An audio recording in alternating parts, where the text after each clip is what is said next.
Good morning बच्चों। Last time हम लोगों ने टॉपिक डिस्कस किया हुआ था बेसिक प्रॉपर्टीज ऑफ चार्ज, और आज हम लोग बात करेंगे मेथड ऑफ चार्जिंग की। तो वीडियो शुरू करने से पहले आप हमारे YouTube channel physics by Ravi sir में आप सभी का स्वागत है, और आप वीडियो को लाइक सब्सक्राइब करें और बेल आइकन दबाना ना भूलें, जिसके कारण आपको अगली आने वाली वीडियो मिलती रहे। तो आइए अब चालू करते हैं अपना lecture number 3, method of charging. Charging करने के मेथड कितने होते हैं इसके बारे में पढ़ना, कौन कौन से मेथड है इसके बारे में बताना। तो हम बात करते हैं सबसे पहले first method. There are 3 methods, 3 methods हैं। नंबर 1 बाई कंडक्शन, नंबर 2 या इसको हम बोलते हैं संपर्क विधि, सेकेंड बाई इंडक्शन, इसको प्रेरण विधि भी कहते हैं, और थर्ड होती है बाई फ्रिक्शन,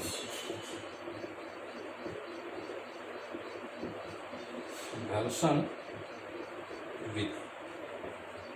तो आइए सबसे पहले हम बात करते हैं फर्स्ट बाई कंडक्शन। क्या होता है यहाँ पर देखिए।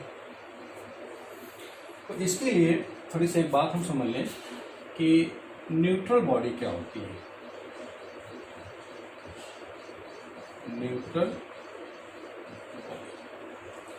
न्यूट्रल बॉडी क्या होती हैं? ऐसी बॉडीज जिसमें इलेक्ट्रॉन्स और प्रोटॉन्स की संख्या बराबर हो। Number of electrons and protons are equals. Electrons और प्रोटॉन्स क्या हो? इक्वल हो।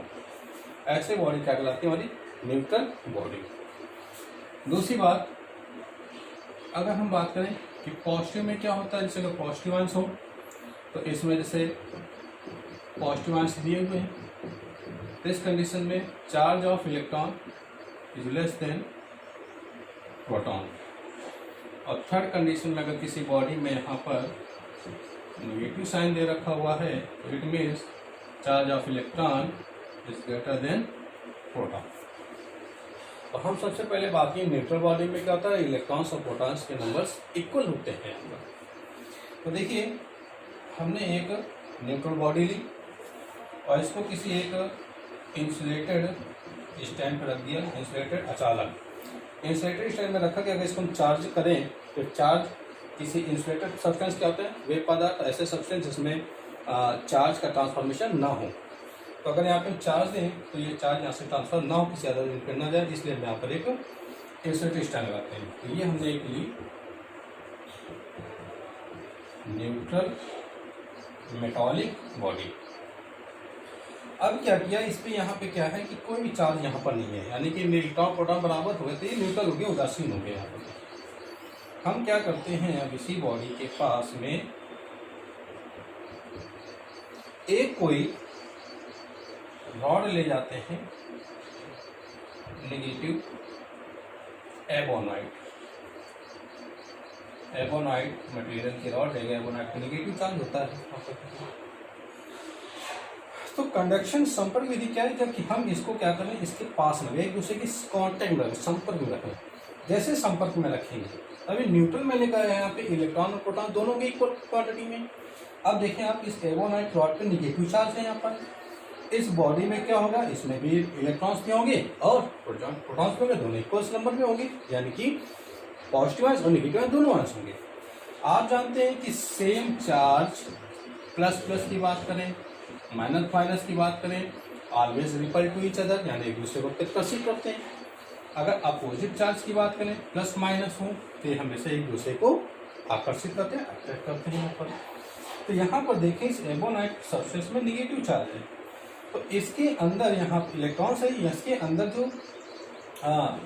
हमारी न्यूट्रल बॉडी है तो इसमें क्या होगा कि जो हमारे संपर्क में जैसे इसको रखेंगे कांटेक्ट में, तो यहाँ पे जो इलेक्ट्रॉन्स होंगे वो क्या करेगा, इस बॉडी में ट्रांसफर होने लगेगा। किसी चीज का फ्लो जो होता है वो ज्यादा से कम क्यों होता है, यानी इलेक्ट्रॉन्स का फ्लो भी जो हो रहा है वो हाई टू लो होगा। तो इस बॉडी में तो बहुत कम है, यहाँ पे क्या है ज्यादा है, तो ये इलेक्ट्रॉन से ट्रांसफर हो जाएगा। तो जैसे इलेक्ट्रॉन ट्रांसफर होगा तो इलेक्ट्रॉन क्या करेगा, ये इसके ऊपर आ जाएगा यहाँ पर। या हम ऐसे भी कह सकते हैं कि अगर इसमें कुछ पॉजिटिव आयंस होंगे तो ये क्या करेंगे, निगेटिव प्लेट की ओर पॉजिटिव वाले अट्रैक्ट हो जाएंगे, पॉजिटिव वाले अट्रैक्ट हो जाए तो मिलकर इसको न्यूट्रल कर देंगे, जिसके कारण जब पॉजिटिव वाला यहाँ से इधर आ जाएगा, इस जगह का पॉजिटिव था इधर आ गया, तो जहाँ पे पॉजिटिव हट जाता है वहाँ पे क्या होता है, इलेक्ट्रॉन की कमी हो जाती है, अतः वहाँ पे निगेटिव चार्ज आ जाता है। तो इस कारण से यहाँ पे इसके एंड पर, सेकेंड एंड पर क्या रहा है, निगेटिव चार्ज आ गया यहाँ पे। अब थर्ड कंडीशन देखें, अगर हम इसी एवोनाइट की रॉड को हम हटा देते हैं यहाँ पर, तो एवोनाइट की जब रॉड को हटाएंगे तो जब यहाँ पे का सारे पॉजिटिव वाले से अट्रैक्ट होकर न्यूट्रल हो रहे थे, धीरे धीरे क्या करेगा, ये निगेटिव चार्ज जो होगा इस पूरी बॉडी में क्या हो जाएगा, स्प्रेड हो जाएगा, फैल जाएगा। तो इस तरीके से हमने देखा कि एक न्यूट्रल बॉडी में भी हमने यहाँ पे चार्ज प्रोड्यूस कर दिया, इसको चार्ज दे दिया अपने। तो ये जो मेथड होता है इसको बोलते हैं कंडक्शन मेथड, यानी संपर्क विधि, यानी संपर्क विधि के द्वारा क्या किसी बॉडी को चार्ज दे देना, उसको आयनित कर देना, that is called conduction method. आप इसको राइट कर सकते हैं। इसके बाद सेकेंड हम बात करते हैं इंडक्शन मेथड।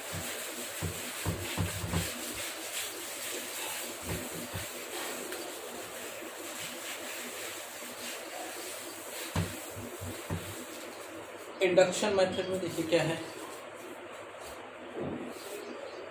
सेकेंड बाय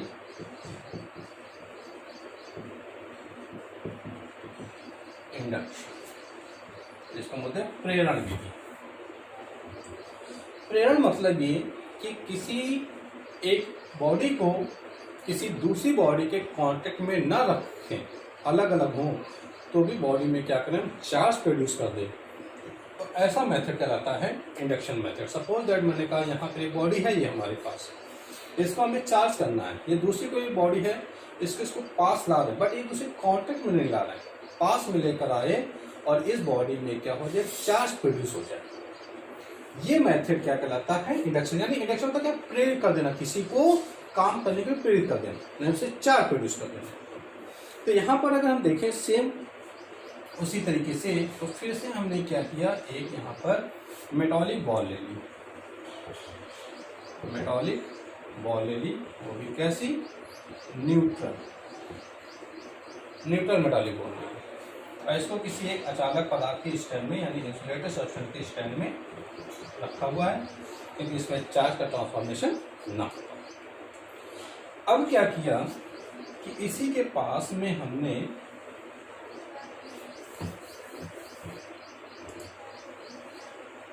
एक ग्लास रॉड, यानी कांच की रॉड, एक ऐसा चार्ज होता मैंने बताया था पॉजिटिव। ये क्या है,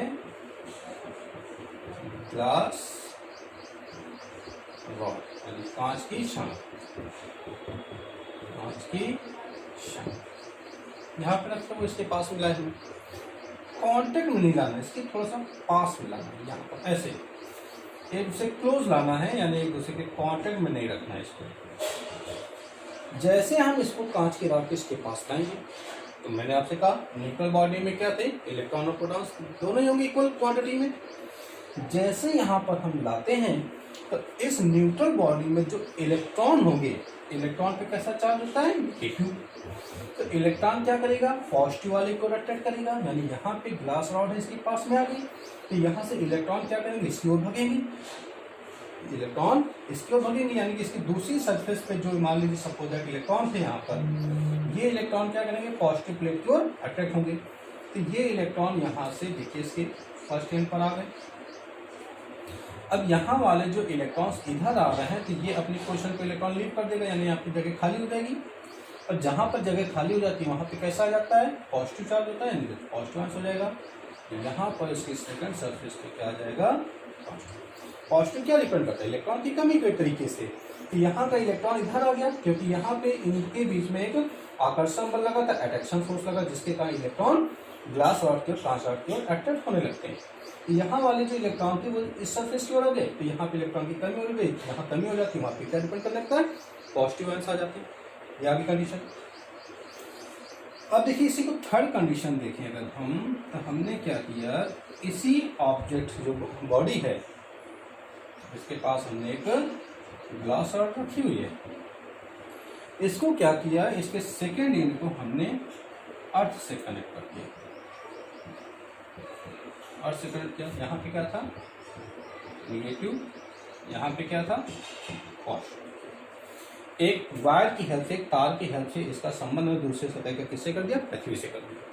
अच्छा, पृथ्वी क्या है, पृथ्वी में इलेक्ट्रॉन का कलेक्शन है, संग्रह है, मतलब एक तरीके से कह सकते हैं कि इलेक्ट्रॉन का समुद्र है पृथ्वी। पृथ्वी क्या है, इलेक्ट्रॉन का एक समुद्र है, यानी बहुत सारी मात्रा में यहाँ पे इलेक्ट्रॉन उपस्थित है। अब जैसे हमने यहाँ पे एक वायर से तार के थ्रू इसको जोड़ा, तो यहाँ से जो इलेक्ट्रॉन होंगे अर्थ के अंदर वो क्या करेंगे, यहाँ पे पॉजिटिव चार्ज है, ये वायर इलेक्ट्रॉन जो होंगे और अर्थ से निकलेंगे और जाकर इसकी सेकंड सरफेस के लिए पॉजिटिव की ओर ये बढ़ेंगे, ऐसे इस तरह की ओर आ जाएंगे, इस तरीके से जैसे निकल कर आएंगे तो ये फिर केमिकल न्यूट्रल हो जाएंगे। अब जैसे ही हो जाएंगे तो ये टोटल जितना भी पॉजिटिव चार्ज है ये कहाँ चला जाएगा, अर्थ के अंदर चला जाएगा। कहाँ जाएगा, अर्थ के अंदर चला जाएगा, अंदर चला जाएगा। इसका मतलब हम कंडीशन ये बना सकते हैं कि ये हमारी ग्लास रॉड थी और ये क्या आ गया निगेटिव, ये क्योंकि यहाँ पे क्या हुआ, ये पूरा चार्ज इससे चला गया अंदर। अब देखिए अगली कंडीशन पे हम बात करें कि अगर जब हमने इस वायर को हटा दिया, पहले तो लगा हुआ था तो पूरा टोटली चार्ज कहाँ जा के अंदर, अब इस वायर को जब हटा दिया तो धीरे धीरे क्या हुआ कि ये ग्लास रॉड क्या इलेक्ट्रॉन को अपने ओर कैप्चर कर रही थी, तो धीरे धीरे कुछ समय पश्चात ये पूरी मेटालिक बॉडी पर क्या जाएगा, नेगेटिव चार्ज प्रोड्यूस हो जाएगा। तो इस प्रकार से अगर हमने देखा कि यहाँ पर कोई चार्ज नहीं था, लेकिन यहाँ पर जब एक ग्लास रॉड को कांच की रॉड इसके पास मिला है तो यहाँ पर नेगेटिव चार्ज इस पूरी रॉड में स्प्रेड हो गया, फैल गया। यहाँ पर देखिए पूरा यहाँ पर, तो बिना संपर्क में लाए किसी बॉडी पे चार्ज कर देना ही क्या कहलाता हमारा, induction. That is called induction method. आप इसको राइट कर सकते हैं।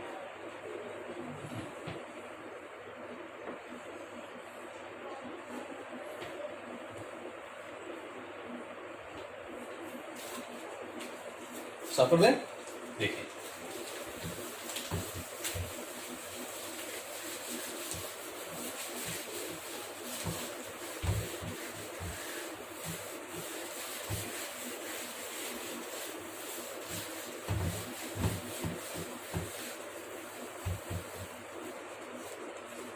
अब थर्ड बात करते हैं हम, थर्ड स्टेप बाई फ्रिक्शन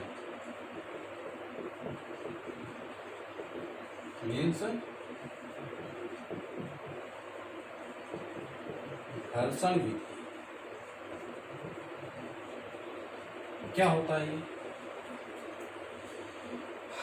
आपने देखा होगा छोटी क्लासों में या हम लोग कभी कभी बात करते हैं कि किसी पेपर के छोटे छोटे से टुकड़े ले लेते हैं और किसी रख देते हैं, और किसी स्केल को हम अपने सर पर सूखे बालों पर रख करते हैं, रगड़ते हैं, रगड़ने के बाद पेपर के टुकड़े के पास लाते हैं तो पेपर के टुकड़े क्या होते हैं, उसमें चिपक जाते हैं स्केल में।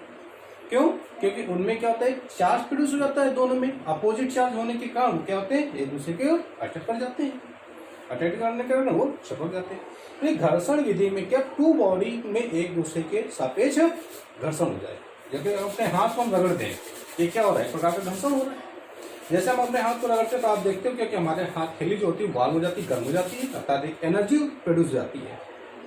ये जो एनर्जी होती है वो एक तरफ से दूसरी तरफ ट्रांसफर होती रहती है, क्योंकि आप जानते हो ऊर्जा संरक्षण के नियम से ऊर्जा का ना तो प्रोड्यूस किया जा सकता है ना तो लॉस किया जा सकता है, केवल एक रूप से दूसरे रूप में चेंज कर सकते हैं। तो घर्षण विधि में हम बात कर रहे हैं आवेश के लिए, तो जब आवेश के लिए बात कर रहे हैं तो यहाँ देखिएगा मैंने कहा कि दो बॉडी ले ली, एक ये कोई रॉड ले ली मैंने यहाँ पर, इस पर कोई चार्ज नहीं, फर्स्ट बॉडी, ओके, और इसी के पास में एक हमने कोई ये दूसरी बॉडी ले लिया, यहाँ पर दो बॉडी ले ली। ए और बी। ये क्या है? घर्षण से पहले, घर्षण से पहले, बिफोर फ्रिक्शन। अब देखते हैं जरा इनको आफ्टर फ्रिक्शन की बात करें। आफ्टर फ्रिक्शन यानी हमने क्या किया, इन दोनों को लेकर आपस में रब कर दिया, रगड़ दिया। जैसे रगड़ दिया हमने यहाँ पर, तो अब हमने क्या देखा कि जो फर्स्ट बॉडी है उस पर कैसा चार्ज आ रहा है, प्लस दूसरी बॉडी आ जाएगी उसमें कैसा चार्ज आएगा, माइनस आ जाएगा। यानी इनके बीच में क्या होता है कि जो इलेक्ट्रॉन, आप कह सकते हैं एक सीधी सी बात है कि जब न्यूट्रल बॉडी की बात करें तो इलेक्ट्रॉन क्या होगा, जिसमें इलेक्ट्रॉन नंबर ज्यादा होंगे, जब रफ करें तो प्रेरण के कारण इलेक्ट्रॉन क्या होते हैं, ज्यादा से कम की ओर ट्रांसफर हो जाते हैं। जहां से इलेक्ट्रॉन चला जाएगा वहां पे पॉजिटिव चार्ज आ जाएगा, जहां पे इलेक्ट्रॉन आ जाएगा वहां पे क्या आएगा, निगेटिव चार्ज आ जाएगा। इस प्रकार हमने देखा कि अगर दोनों बॉडी को क्या करें, आपस में रफ कर देते हैं तो इनमें क्या होता है, चार्ज प्रोड्यूस होता है। या आपने कभी कभी देखा होगा कि छोटा सा एग्जांपल आपको बताते हैं कि स्क्रू ड्राइवर की हेल्प से किसी आप पेंच को ओपन करते हैं या कसते हैं, तो हम देखते हैं कि जब पेंच को कस रहे होते हैं इस प्रकार से, तो ये जो हमारे स्क्रू ड्राइवर की नोक होती है वो पेंच पर रफ करती है, बार बार रगड़ती है। और रगड़ने के कारण कभी कभी देखते हैं कि जो पेंच होता है वो उस स्क्रू ड्राइवर की नोक पर क्या होता है, चिपक जाता है। कारण क्या, कि यही घर्षण हो रहा है, फ्रिक्शन हो रहा है। घर्षण के कारण क्या होता है, उन दोनों में अपोजिट चार्ज प्रोड्यूस हो जाता है, क्योंकि इलेक्ट्रॉन एक से दूसरे में ट्रांसफर हो जाते हैं। और जैसे ट्रांसफर होगा तो इनमें नेगेटिव चार्ज आएगा, इनमें पॉजिटिव चार्ज आएगा। इस प्रकार से दोनों ही बॉडी क्या जाती है, चार्ज आवेशित हो जाती है। तो ये हमारी 3 मेथड से चार्जिंग के, नंबर 1 बाय कंडक्शन संपर्क विधि, नंबर 2 प्रेरण विधि, और नंबर 3 बात की हमें घर्षण विधि। नोट कर सकते हैं आराम से।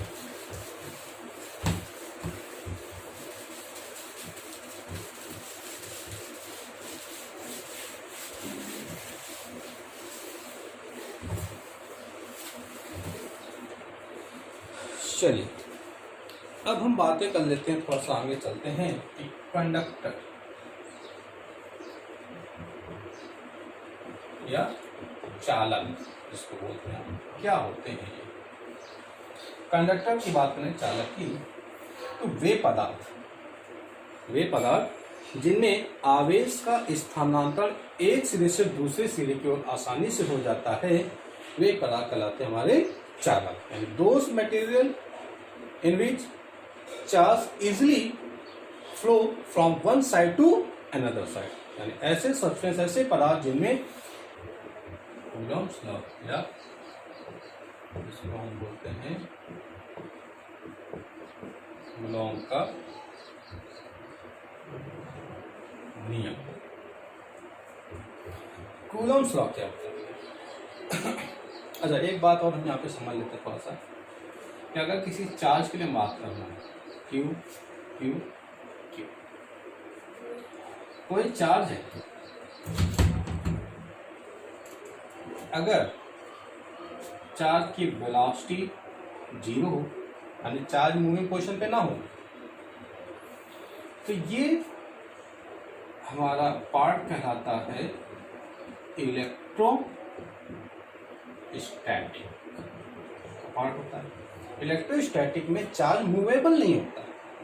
कहने मतलब ये है, यानी अपने रेस्ट पोजीशन पर होगा, और एक कैसी पॉइंट चार्ज की बात करता है।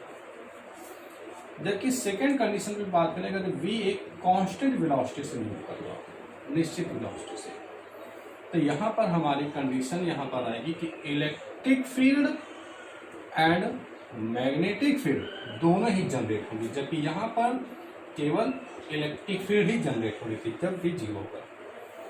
अगर v किसी एक कांस्टेंट वेलोसिटी से मूव कर रहा है तो इलेक्ट्रिक फील्ड और मैग्नेटिक फील्ड दोनों ही होगी हमारी, बट यहाँ पे कोई डायरेक्शन नहीं होगी। अगर थर्ड स्टेप पे बात करें कि v किसी एक वेलोसिटी से मूव कर रहा है, वेलोसिटी कुछ भी हो रही हो, तो उस कंडीशन पर electric field and magnetic field विद्युत क्षेत्र और चुंबकीय क्षेत्र के साथ साथ उसमें डायरेक्शन भी प्रोड्यूस होगी। इन 3 बातें हैं। जब चार्ज आवेश क्या है, वेलोसिटी जीरो होगी, यानी वेलोसिटी जीरो होगी तो चार्ज मूव करेगा नहीं, अपनी पोजीशन पर होगा, तो वो हमारी कंडीशन कहाँ प्रोड्यूस होगा, क्या, इलेक्ट्रिक फील्ड। अगर कंपटीशन में क्वेश्चन पूछा गया कि अगर चार्ज हमारी क्या है, किसी वेलोसिटी से मूव नहीं कर रहा, v जीरो, तो उस पर क्या प्रोड्यूस होगा, electric field, magnetic field, direction, या none of this means electric field. अगर चार्ज यहाँ पर किसी कांस्टेंट वेलोसिटी से मूव कर रहा है तो इलेक्ट्रिक फील्ड और मैग्नेटिक फील्ड दोनों ही प्रोड्यूस होगा, यानी ये पार्ट हमारा आ जाएगा मैग्नेटिज्म के अंतर्गत, magnetism.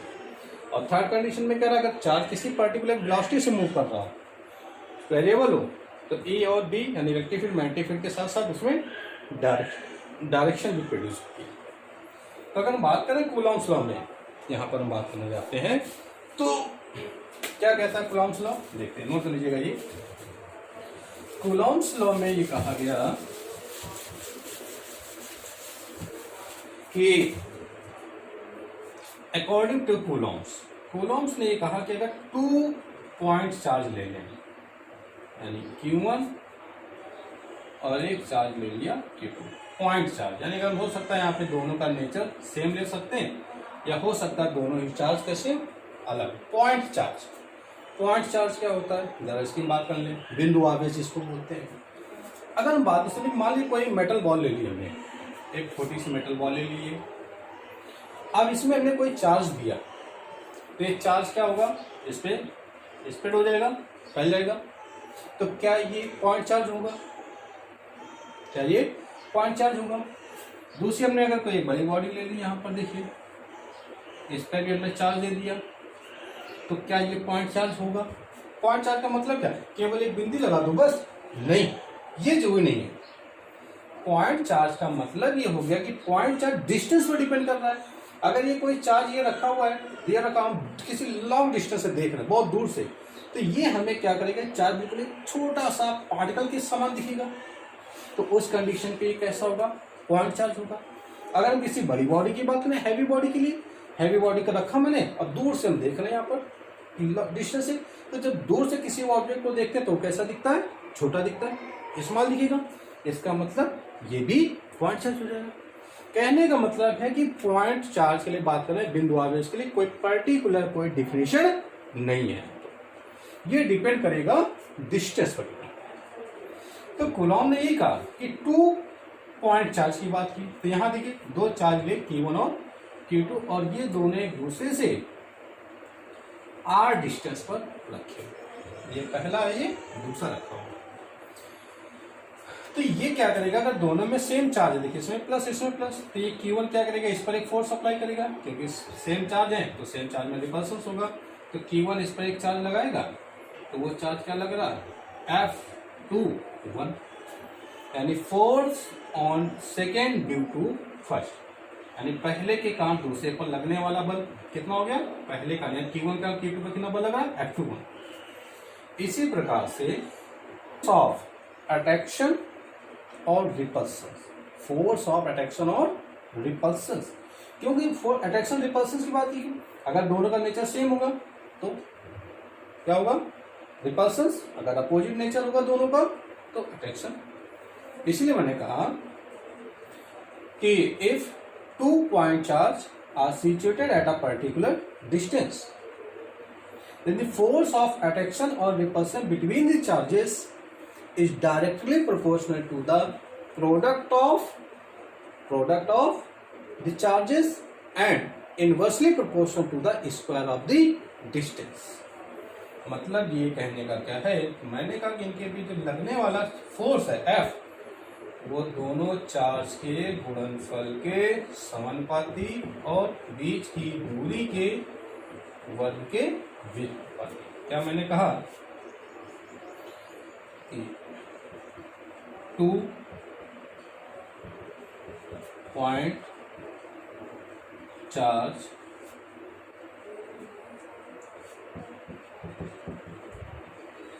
situated at a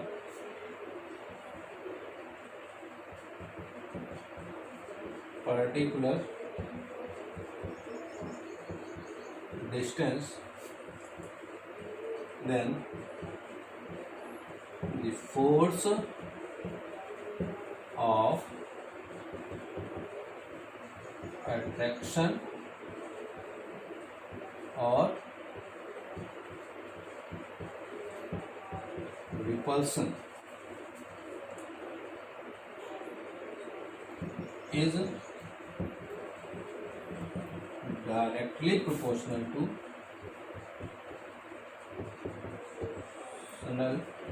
to product of the charges and inversely proportional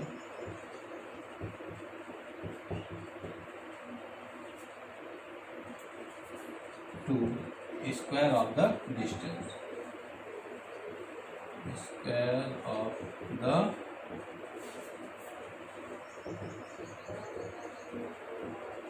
distance.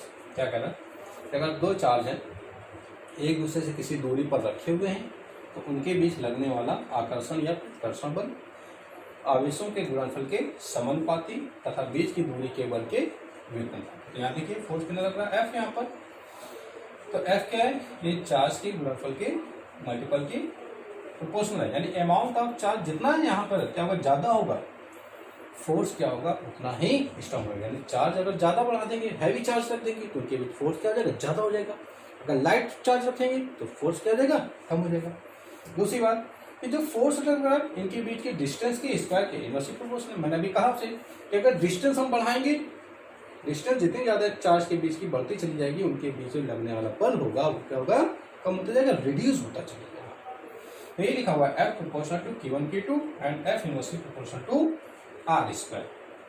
अगर दोनों को हम कंबाइन कर दें तो आ जाएगा F proportional to Q1 Q2 upon R square. और जब इस प्रोपोर्शनल साइन को हटाते हैं तो यहाँ पे कांस्टेंट आता है K Q1 Q2 upon R square, जहाँ K क्या है, प्रोपोर्शनली कांस्टेंट। K क्या है, प्रोपोर्शनली कांस्टेंट। और K की वैल्यू इन चार्ज के बीच जो मीडियम होता है उस पर डिपेंड करता है। अलग अलग मीडियम के लिए इस K की वैल्यू उसके अकॉर्डिंग चलेगी, जैसा मीडियम होगा वैसे पर डिपेंड करेगा। और वैसे K की वैल्यू जो होती है वो 9 × 10⁹ न्यूटन मीटर स्क्वायर पर कूलॉम स्क्वायर। तो अभी आपको आगे बताया जाएगा, तो बात समझ आ गई होगी कि F = K Q1 Q2 upon R square. K क्या है यहाँ पे, प्रोपोर्शनली कांस्टेंट।